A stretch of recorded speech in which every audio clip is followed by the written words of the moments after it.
A costa leste da ilha Vancouver. Uma incrível via marítima protegida. Do Estreito de Geórgia à passagem Discovery. Fósseis antigos revelam uma vida pré-histórica. Paleontologists began to realize what a treasure trove we have here. O habitat do urso negro em risco e as pessoas que lutam para salvá-los. Always a direct link between a human action and why the bears are with us. E uma das maiores explosões provocadas pelo homem. It took 70 feet off the North Pinnacle. Vamos explorar a costa como nunca e desvendar os segredos do passado, presente e futuro marítimos. Este é o Canadá visto de cima.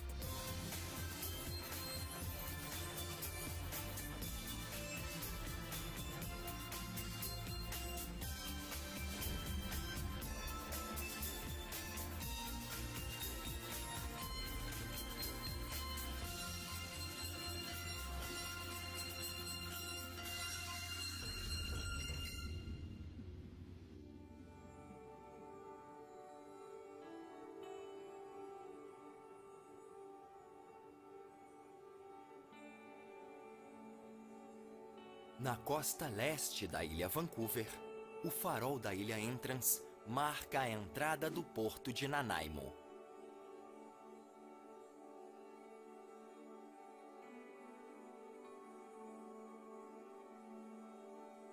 Nanaimo é o lar de mais de 80 mil habitantes.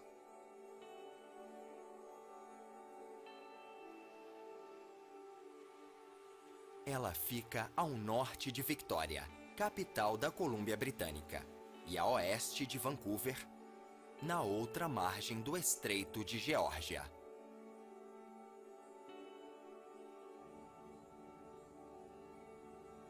A cidade é a base para os transportes da região. Balsas que partem da Baía Departure ligam a ilha Vancouver à cidade de Vancouver.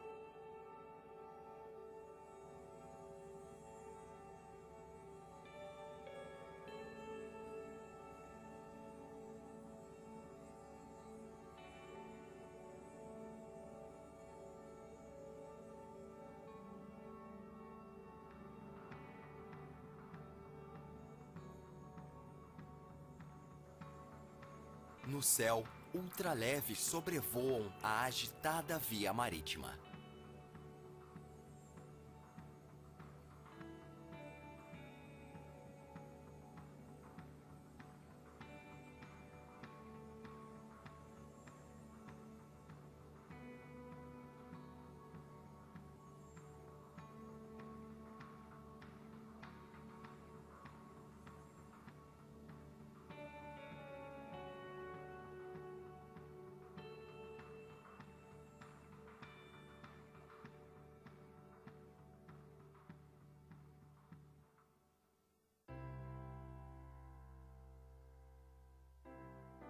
No mar, ilhas acidentadas margeiam a costa.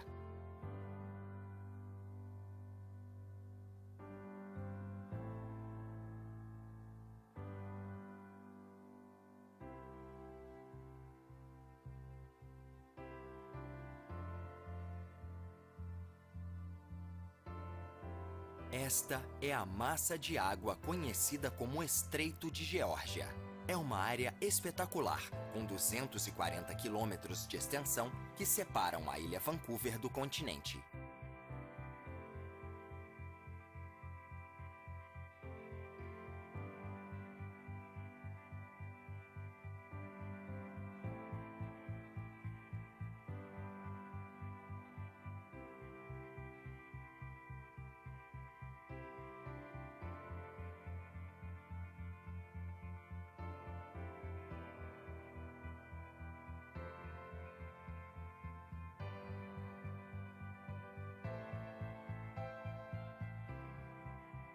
A 25 quilômetros ao norte dali, fica a cidade de Parksville.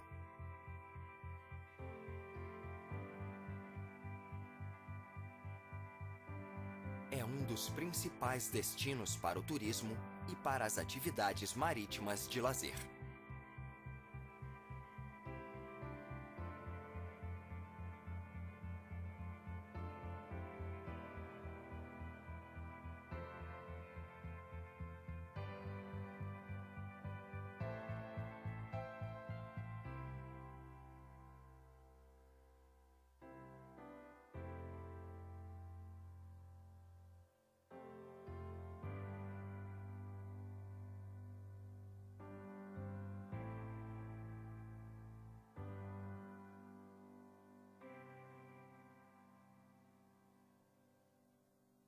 Perto dali, em Arrington, uma operação essencial está em andamento. O Centro de Recuperação de North Island se dedica à reabilitação de animais selvagens da ilha. Uma iniciativa ousada numa região onde o desenvolvimento humano continua invadindo o território das aves e dos ursos negros. Today you're at the North Island Wildlife Recovery Centre, just on the east side of Vancouver Island, and we're just approximately about 10 minutes from Parksville. It's a beautiful village called Arrington. Here we do wildlife rehabilitation and education of the public about wildlife issues. So our mandate really is to care for ill, injured, and orphaned wildlife.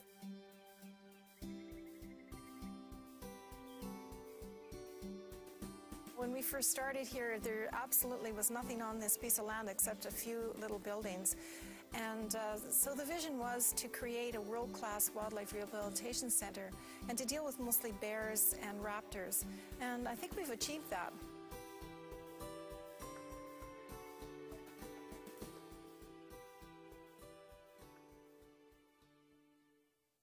So the raptor program, we deal with the native, the bald eagles, sometimes golden eagles, variety of species of owls, hawks, falcons. So a lot of times they're injured on roadways. We see wing injuries, starving animals or animals that lost their habitat. So they're brought to us and raised over a number of months depending on the injuries that they have. We're really known for our bald eagle flight enclosure as well, that is one of the largest in North America. So some of the smaller rehab centers actually will send bald eagles to us kind of as a graduation pen where they can really fly and build up their flight muscles, and we can watch them before releasing them back into the wild.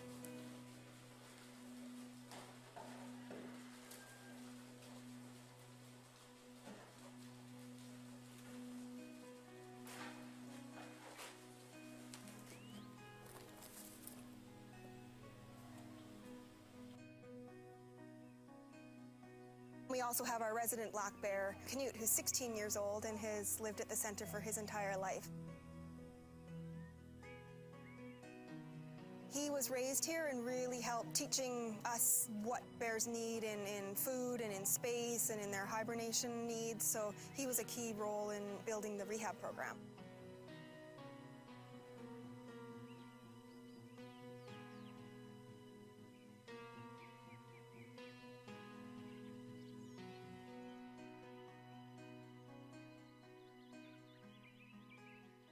Now we're going to go into our black bear rehabilitation center. So we've got 3 cubs that are between about 7 and 8 months old in there right now that all came to us earlier this summer. So we're going to go in and just see what they're doing at the moment. They're in their outdoor browse area where they've got free-flowing water and vegetation, and we hide food for them. So the 3 of them, it's 2 twins and 1 single, but they've all become good friends, and at this time of the year they're very social when they're cubs, so it's been great for us to have multiples because they teach each other bear things. So we don't talk much when we're in with the cubs, and they'll want to move away from us, but we can see what they're doing. Well, I'll let you 2 go in, and then we got to close up the doors and lock them up behind us so that nobody escapes. So this is the area that's all monitored by closed surveillance TVs. We're generally not in with the bears, and you'll hear the nature sounds that are piped in here to mask any sound that the bears might hear of people or the public or exterior sounds. Get them used to natural sounds. They've just run through the sliding door there to where they've got a couple of big water tubs and some hanging toys. Here, there's one. Check you out. That's Buster. That was our first admittance this spring. Just found alone, wandering by himself with no sign of mom. That looks like one of the twins that we have that we got in July, whose mom was hit and killed on the island highway. So they were all trapped by conservation officers.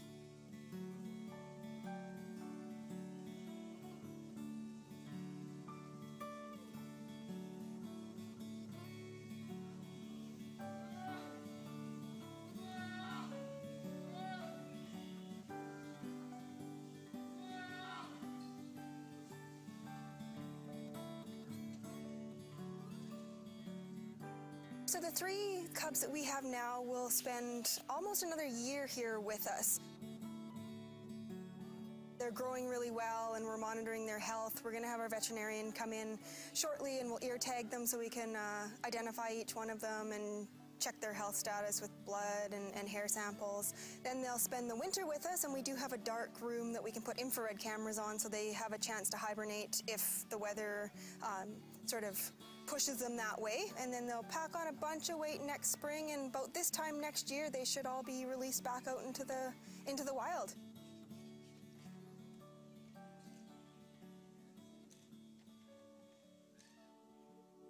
It's sort of a dream come true to work here. You never know what's going to come through the door, what type of animal, and to see, especially the ones that we raise from babies, to see them get another chance, or those ones that have been impacted by humans. It's nice to be able to sort of rectify that and give them another chance to be wild again. So it's a really enjoyable and really sort of satisfying job to have.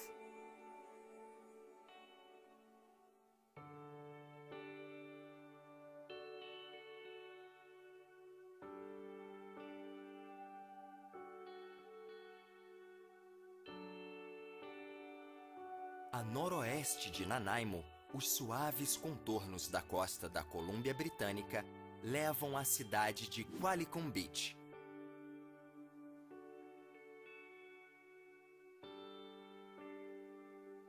E a regiões inabitadas cheias de belezas naturais.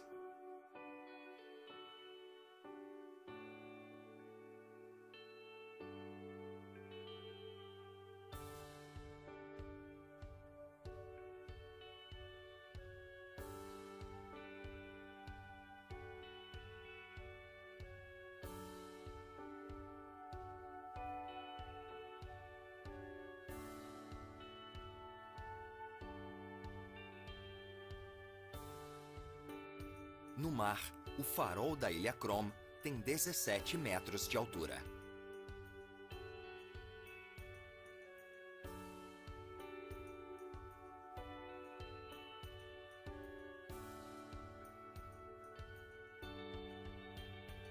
O farol começou as operações na noite de Ano Novo de 1891 e desde então vem guiando o caminho na via marítima mais importante da América do Norte.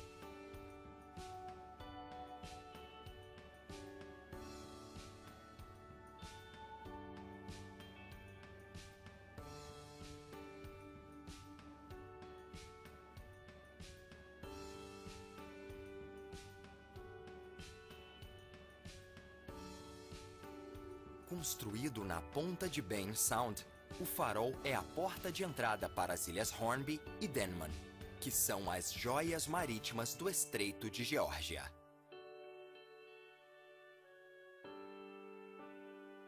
A ilha Denman tem 50 quilômetros quadrados de extensão e pode ser comparada a Manhattan em termos de tamanho e forma. No entanto, é pouco populosa.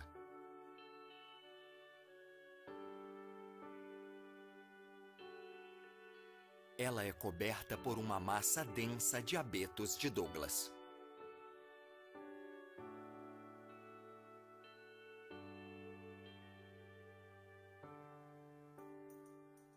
E ligada ao continente através de balsas que saem de Buckley Bay. Outra rota segue até a ilha Hornby.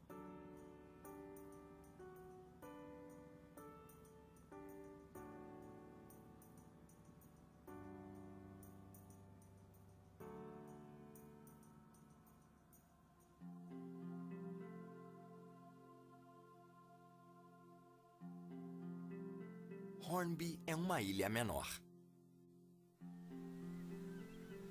e exibe uma linda paisagem árida.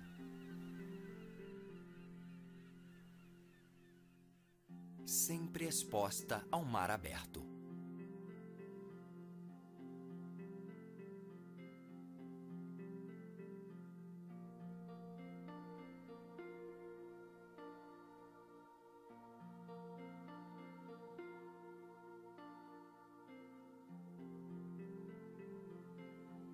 É é o lar de pouco menos de 1.000 residentes fixos, mas a população quadruplica no verão.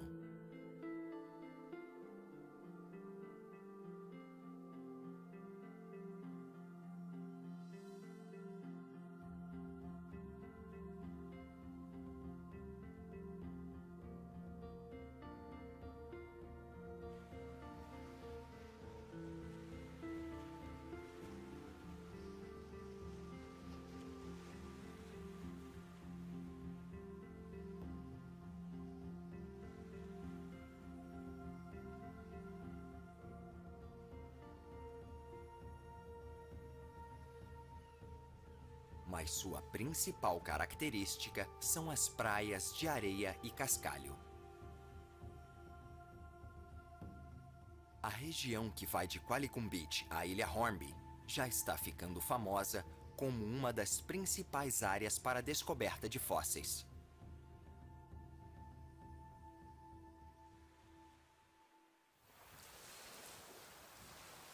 Right now I'm standing on what is known as Qualicum Beach.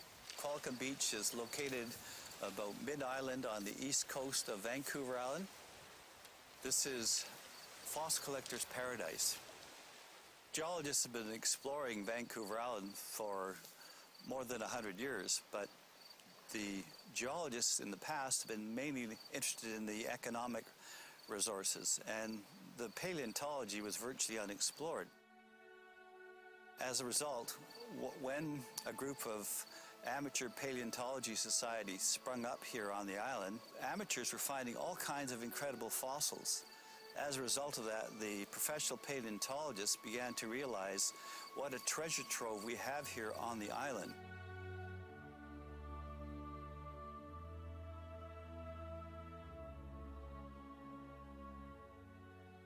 Hornby Island is famous for its ammonites, and there's a great variety. The ammonites that we find on Hornby Island are from what's called the Upper Cretaceous time. That's when the dinosaurs were just about to become extinct near the end of the Cretaceous, what's called the Cretaceous time. And the shelled animals called the ammonites also become extinct about the same time. I first learned about the fossils of Vancouver Island when I was at UBC studying paleontology. I started to build up a large collection of fossils from this area. After I accumulated quite a few thousand fossils, people started up a historical society museum here. Welcome to the Vancouver Island Paleontology Museum. This is a museum that's a collaboration between the Qualicum Beach Historical Society and the Vancouver Island Paleontology Museum. And we actually have fossils here from all over the world, but we do have an extensive fossils from Vancouver Island. For example, we've got, this is a fossil fish actually from British Columbia. It's a coelacanth, a fish that they thought was extinct for about 130 million years. Lots of heteromorphic ammonites from Hornby. It's one of the incredible locations where these types of fossils are found. We have a number of different displays. Here's some more of the Vancouver Island fossils. And then we have some of the younger fossils. These are Eocene fossils. They're only about 45 million years old. Há décadas, Graham Beard vem descobrindo fósseis que ajudam a entender o passado. E o legado dele pode estar garantido para sempre graças à descoberta de uma nova espécie que muitos acreditam ser de um pterossauro dentado. A espécie recebeu o nome do cientista Guauinapterus beardi. Pterosaurs are flying reptiles. This is the fossil that was named after me, Guauinapterus beardi. This is a cast of the fossil, and as you can see, it was found in a fairly small concretion, and the lady that actually found it just popped it, and out popped this part of the, that's actually part of the upper, what's called the mandible of the pterosaur. And as you can see, there's a row of teeth here. And this really was exciting because previous to this, people thought that the toothed pterosaurs had been extinct for about 20 million years. To me, fossil collecting is not just about beautiful objects, which they are, but they're also important scientific objects. And we can learn a great deal about past ecosystems and climates, all kinds of discovery, the evolution of various life forms. It's so exciting. You go out and you're walking along and you'll pop open a rock and there'll be something totally new to science. It's the thrill of discovery. It's just, and it goes on. You never know what you're going to find when you go out fossil collecting.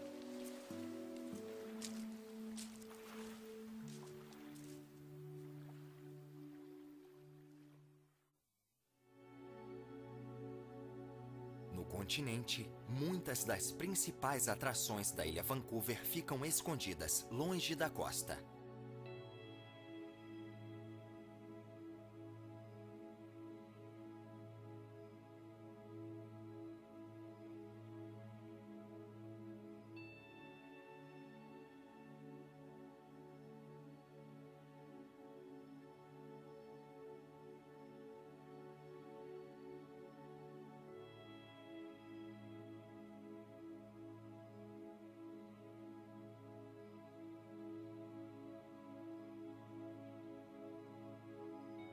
Este é o Parque Provincial de Macmillan, lar do famoso Cathedral Grove, que reúne abetos de Douglas com mais de 800 anos de idade. Alguns têm até 9 metros de diâmetro e são considerados maravilhas naturais do Canadá. Mas fora dos limites do parque, mesmo essas árvores estão em risco.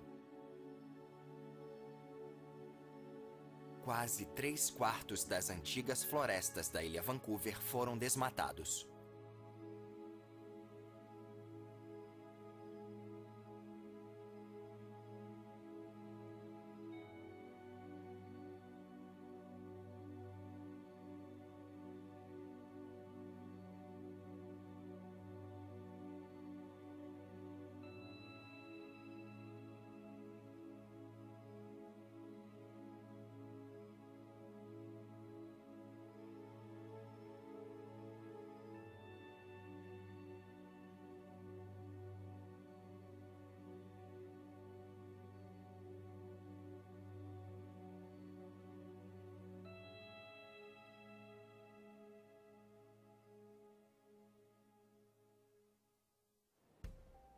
A noroeste, o Lago Comox se estende por mais de 10 quilômetros.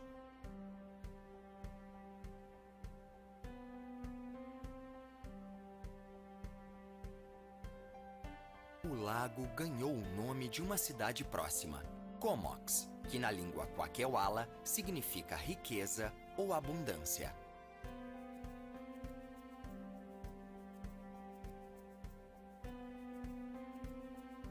O lago é sereno e faz parte de uma reserva ecológica que protege plantas singulares.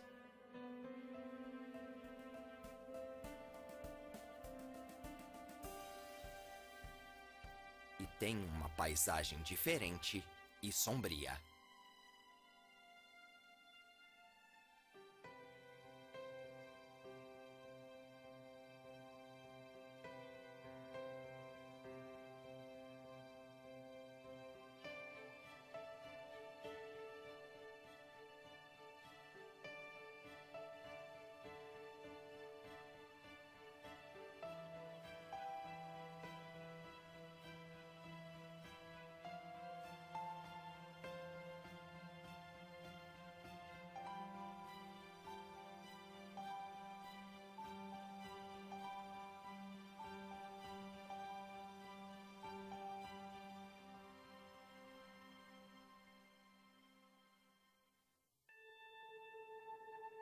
Mas muitas pessoas dizem que a melhor parte do Lago Comox é a proximidade com a majestosa geleira de Comox.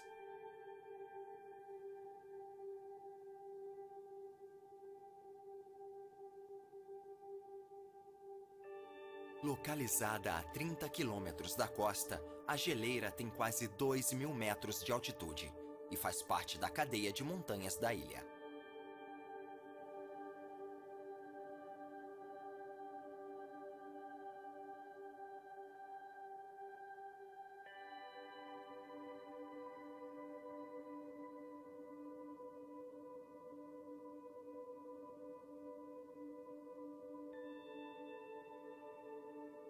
A geleira de Comox também estabelece o limite sudeste do Parque Provincial de Strathcona.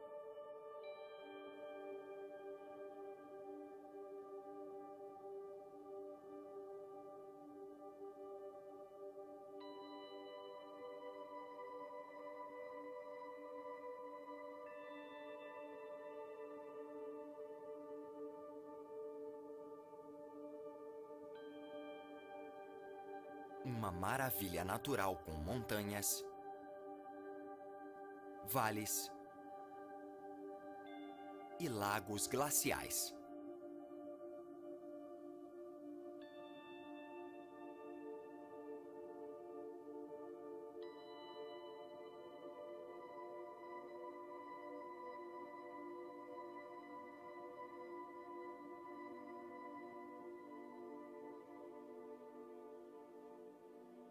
Mais ao norte, o pico do Monte Washington marca o horizonte.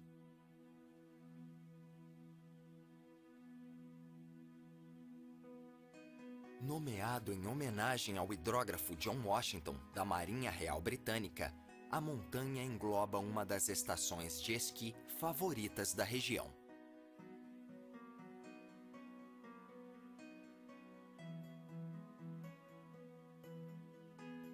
Aqui, a precipitação da neve chega a 6 metros no inverno.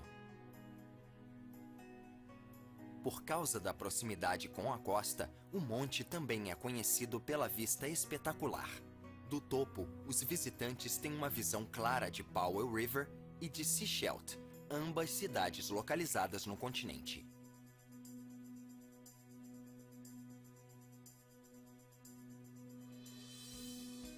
De volta à costa, as cidades de Courtenay e Comox marcam um retorno à civilização.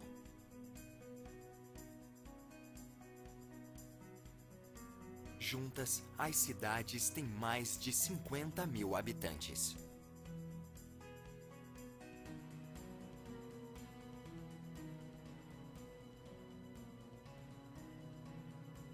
Aqui fica o CFB Comox, o maior aeroporto militar da costa oeste do Canadá.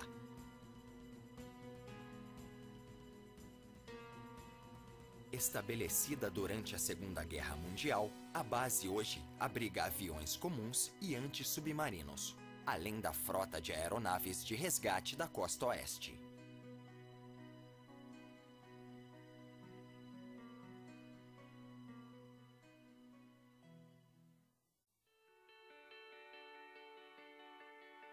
"30 quilômetros a noroeste de Courtenay e Comox fica a cidade de Campbell River.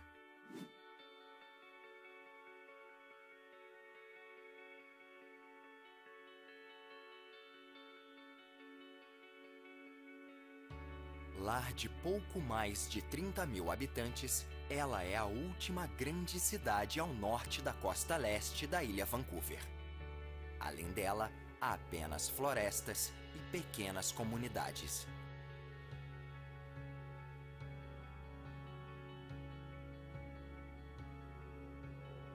Um refúgio para os primeiros colonizadores, estas águas forneciam proteção e peixes em abundância.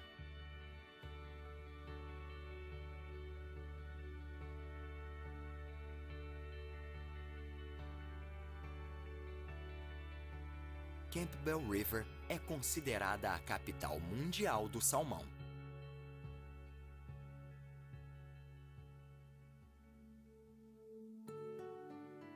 A cidade é cercada por algumas das ilhas mais serenas do mundo.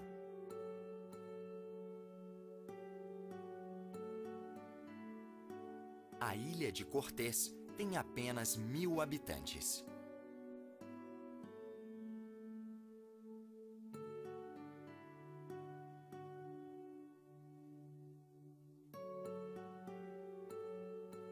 marco marítimo em meio às belas águas do Estreito de Geórgia.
A oeste, vemos a Ilha de Quadra.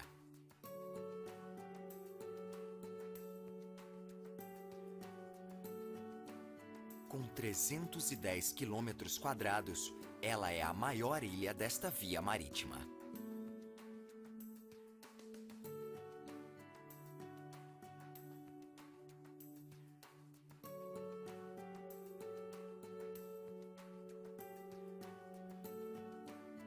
A ponta sul da ilha é uma região tradicional para os povos nativos. É uma costa mergulhada em história.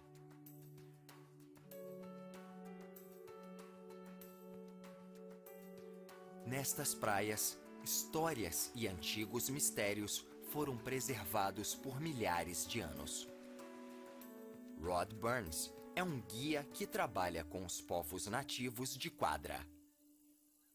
Quadra Island is an amazing place. We're pretty close to 50 degrees north latitude, 125 west, and we're about 10-minute ferry ride from a wonderful city, Campbell River. We must give absolutely thousands of years respect to the First Nations people. Currently, the Weewakai Nation, part of the Kwakiutl, Kwakwaka'waka'waks, it's their territory. I am very, very honored they've allowed me in certain realms to speak on their behalf. And I say, Gaelic Hasla, welcome to Sakwalutin. Wow. Where I'm standing now at the tip of Quadra Island, Sakwalutin. Cape Mudge Reserve has been a native settlement for hundreds of years. Then Vancouver came here in the 1790s, Captain Vancouver and the Spanish explorers. We had a wonderful, amazing history of the gold rush coming up from California, so the 49ers, and then very critically, the green gold rush, the discovery of the value of timber.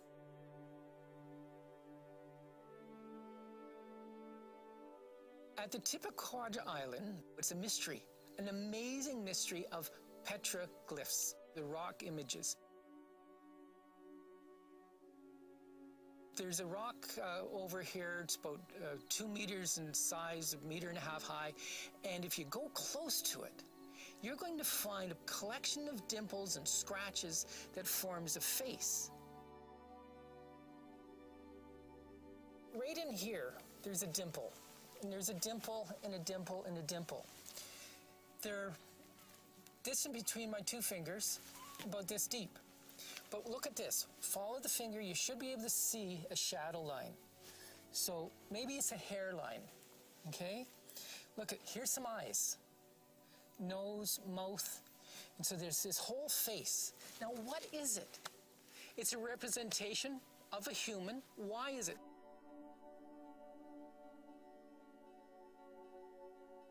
Below this point here, the tide would be salt water. Can you imagine somebody taking a rock and pounding and pounding and pounding to make this whole ridge line, to make the dimples? Why? Second petroglyph, this one over here, you start looking at it. Look for the shadows. And there's the faces here and coming along, your eyes and nose. The detail, it's not quite as deep as the other one, but here's some legs, here's some arms. Question again, it's here at the barnacle line. So somebody is standing now, again, up to their knees.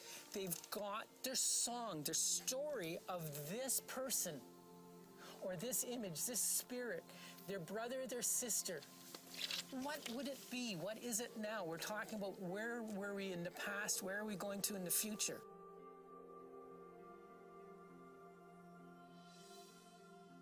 We've got somebody who was dedicated carver, and they were be able to have the time, the patience, pounding and pounding and pounding, saying their prayers in honesty and respect to give this representation.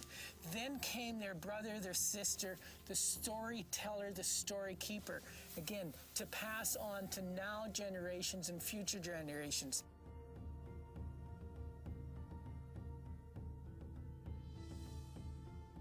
It's really interesting because the petroglyphs have been here, we're not sure, but in excess of 3,000 years. People have come and gone. Towns, village sites have lasted maybe 100 years, maybe a couple hundred years. The stone, the land, the water is still here.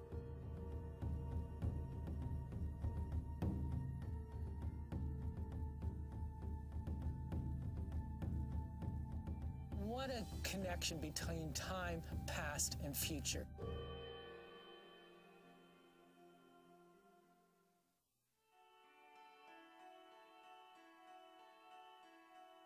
Situada entre as águas do Pacífico e o continente norte-americano, a Passagem Discovery é uma via marítima espetacular, com 25 quilômetros de extensão.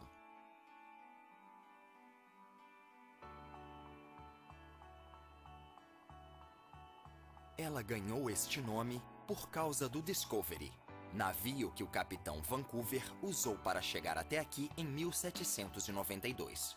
Hoje, ela é essencial para o transporte marítimo, pois permite a chegada de mercadorias até pequenas comunidades e o envio de recursos naturais para os principais centros industriais no sul.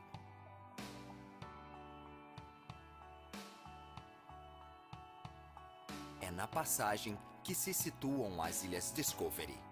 São elas as Ilhas de Quadra, Chain,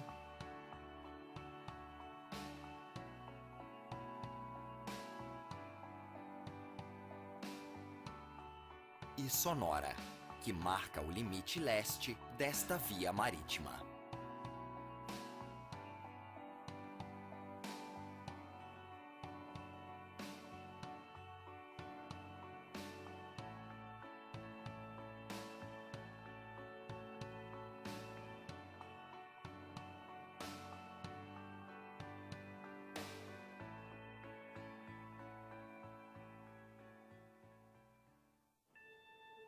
Ela faz parte de uma via marítima maior, a Passagem Interior, uma das rotas de navegação mais famosas do mundo. São mais de 40 mil quilômetros de costa acidentada e protegida, que se estendem do Alasca até o estado americano de Washington.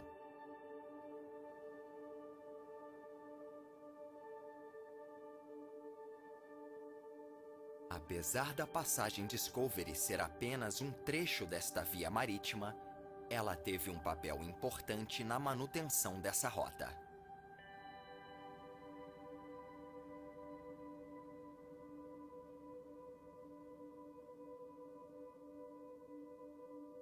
Nem sempre foi seguro navegar por aqui. Um obstáculo submarino, conhecido como Ripper Rock, está situado em Seymour Narrows, a parte mais estreita da rota, e já bloqueou a passagem de navios. foi necessário provocar uma das maiores explosões da história para tornar este caminho seguro para os marinheiros.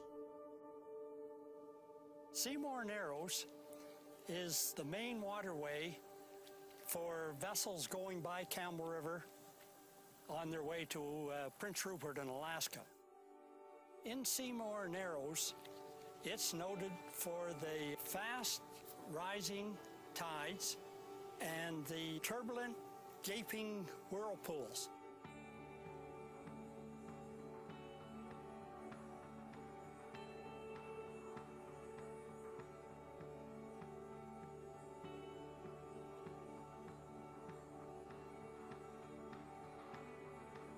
In Seymour Narrows, there is a mountain under the water with steep sides, irregular shaped, and it has two pinnacles.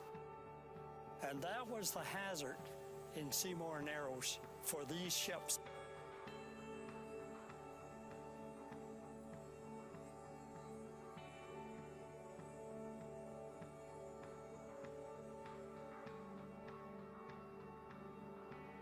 From British Columbia's earliest days, the rock was wrecking vessels, and a lot of lives were lost. Pretty close to 50 ships were wrecked or sunk there, and about 100 lives.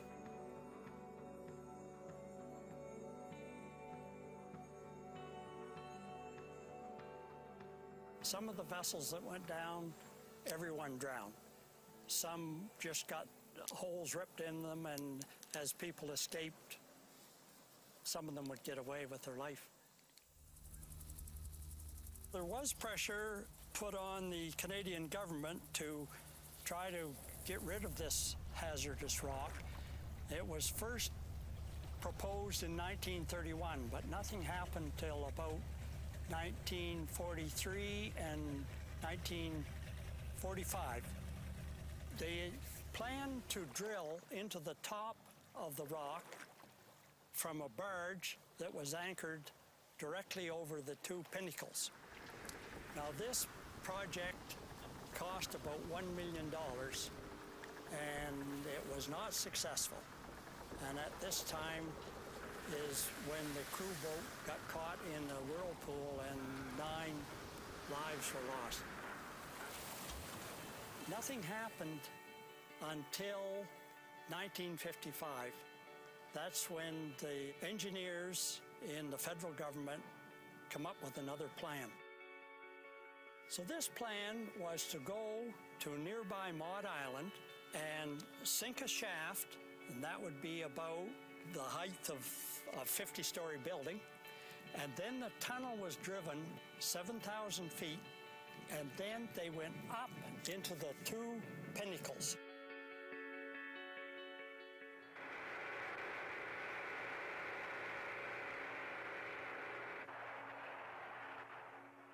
The drillers were experienced hard rock miners, and they took about 2.5 years to put 1,200 feet of tunnels in the rock pinnacles.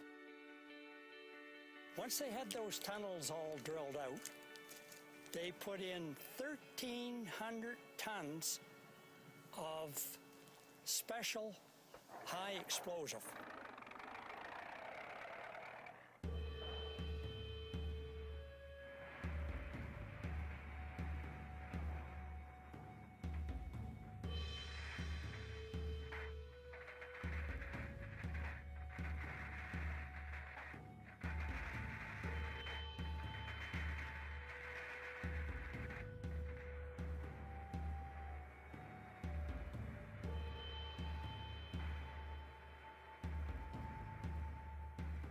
In April 1958, everything was set up, and on the day to set off the explosion, they had a special underground bunker where the television crews and officials from our Canadian government were able to watch the explosion when it went off.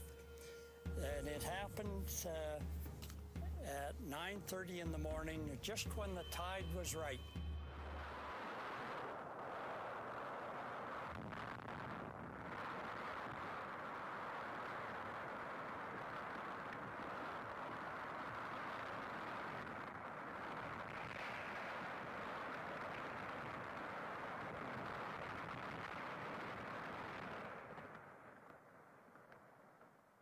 When that explosion was set off, it was the largest man-made, non-nuclear peacetime explosion.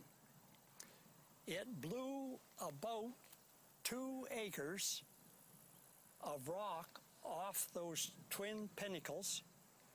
It took 70 feet off the north pinnacle and 45 off the southern pinnacle.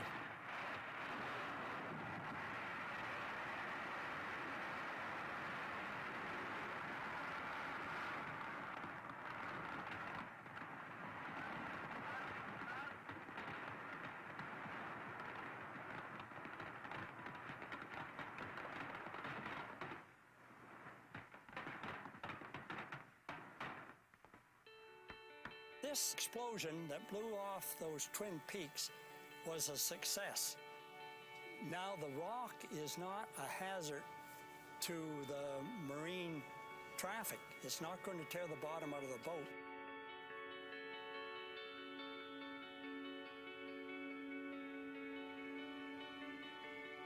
So I think that mariners are quite pleased that that rock got moved.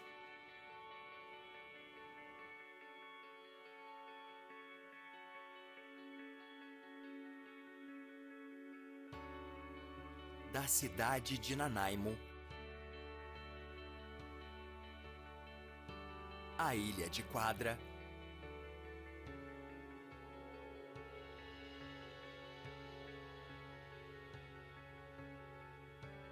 e as Ilhas Discovery.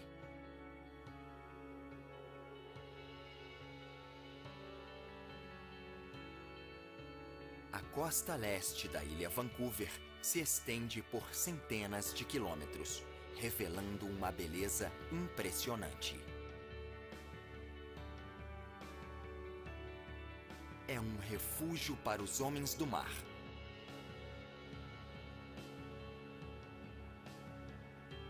Um paraíso para colonizadores. E o habitat de incríveis animais selvagens. Com petróglifos antigos, fósseis e florestas que nos fazem lembrar de um passado incrível.